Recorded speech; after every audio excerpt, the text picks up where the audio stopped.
All right, everybody. Today is Tuesday, January 24th, and we're going to be looking at Tesla, who has earnings after hours tomorrow. So that's going to be after 1 p.m. on Wednesday, the 25th. We're looking at Tesla earnings today. So always we're going to start with the longer time frame, right? So we're paying attention to the daily chart, right? Because we're worried about, or let's say concerned about Tesla's earnings tomorrow. So we're going to start with one frame longer than that so we can have a longer term perspective and go into the weekly charts.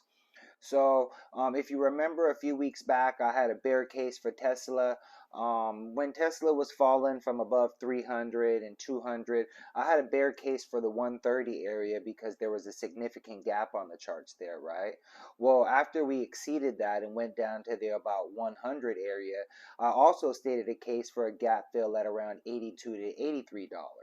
Well, if we look at the charts right here, we can see that Tesla made a reversal there, right? We had a really, really important candlestick pattern right there. This is referred to as a hammer, right? And this says that the market hammered out a bottom. And this candlestick pattern kind of looks like a hammer. We have a long handle and then, a mallet shape at the top.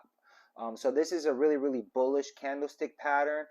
So we always reserve the right to change our minds, and that's what I'm going to be doing here. I'm changing my mind. So if we want to go to the daily charts, a couple things I'll point out to you that I'm looking at.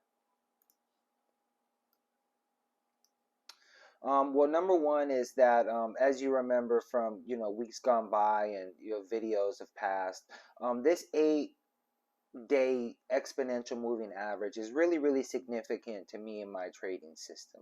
For me, when the price closes above this 8-day exponential moving average, for me the trend is up, and the trend is definitely referred to as the near-term trend. So that's anything less than 3 weeks. So as we can see, after Tesla formed that hammer on the weekly charts, we had a nice cross above the 8-day EMA and successive closes above the 8-day EMA.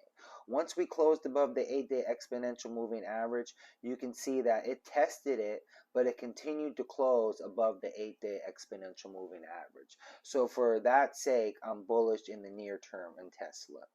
So another important thing that I'm looking at, because everybody in the market is looking at it, is the 50-day simple moving average. So the 50-day simple moving average is currently at 153.17.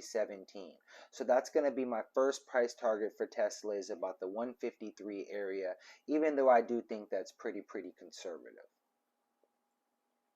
The next area that I'm looking at on the chart is going to be the neckline, or the beginning of this head and shoulders top. So that's looking to be in about the 180 area. So for my first target, I'm definitely going to be shooting for the 50-day moving average. The next target, I'm going to be looking at the beginning of this neckline pattern here, right? So anywhere between the previous low, which was around the 168 area, and then the beginning of this neckline pattern around 180 is going to be my next, let's say, moderate price targets for Tesla. So those are going to be kind of the price action that I'm looking for tomorrow. We just had Microsoft earnings today, which were really, really positive. So on the tech sector, we are looking at some good earnings to start out Q1. So tomorrow we'll revisit the price charts to see what the price action tells us. We'll look at how earnings and how the market reacted to earnings. And until then, make sure that we keep our stops in place.